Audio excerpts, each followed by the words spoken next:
নমস্কার বন্ধুরা, আপনারা কেমন আছেন? ঘরোয়া রান্নাতে আপনাদের স্বাগত। আর আজকে আপনাদের জন্য একটি দারুণ মজার স্ন্যাক্স নিয়ে চলে এসেছি।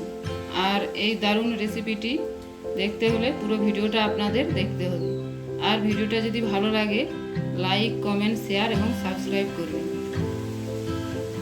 আর আপনাদের জন্য এমন ডিমের পকোড়া করে নিয়ে এসেছি। দেখুন বন্ধুরা, কেমন সুন্দর মুচমুচে এবং সুন্দর হয়েছে। আপনারা এভাবে সসের সঙ্গে এমন খেতে পারেন। আপনারা বাড়িতে এভাবে বানিয়ে খাবেন, খুব তাড়াতাড়ি এই রেসিপিটি বানাতে পারবেন। আর এই রেসিপিটি বানানোর জন্য উপকরণগুলি আপনাদেরকে আমি বলতেছি।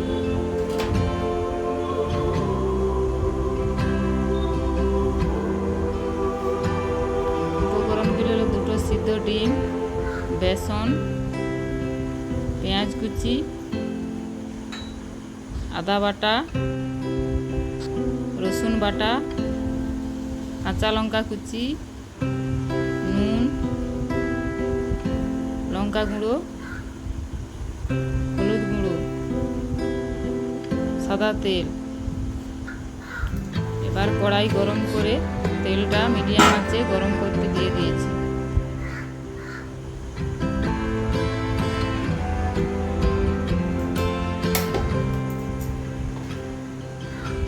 তেলটা গরম হতে হতে সেদ্ধ ডিমগুলি একটি গ্রেটারের সাহায্যে এভাবে গ্রেট করে নিচ্ছি। এভাবে গ্রেট করে নিলে আর দলা পাকিয়ে যাবে না। আপনারা দেখুন আমি কিভাবে গ্রেট করতেছি, আপনারাও এভাবে করবেন।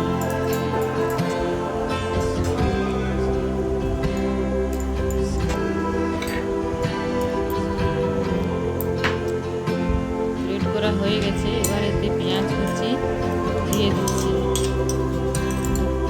লঙ্কা কুচি দিয়ে দিচ্ছি এবং দিচ্ছি আদা বাটা, 1 চামচ পরিমাণ রসুন বাটা, সামান্য লঙ্কার গুঁড়ো, সামান্য হলুদ গুঁড়ো, পরিমাণ মতো নুন এবং বেসন দিয়ে দিচ্ছি বাইন্ডিংয়ের জন্য। এবার ভালো করে হাত দিয়ে মাখিয়ে নিচ্ছি। দেখুন বন্ধুরা কিভাবে আমি মাখিয়ে নিয়েছি। এবার হাতে তেল মেখে সেই মিশ্রণটিকে ডিমের পকোড়ার আকারে গোল গোল করে নিচ্ছি। এভাবে সব মিশ্রণটি ছোট ছোট করে পকোড়ার আকারে করে নিচ্ছি।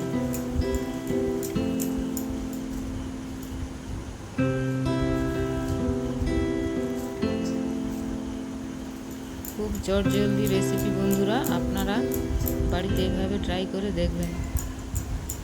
বাচ্চা থেকে বড় সবাইয়ের ভালো লাগবে।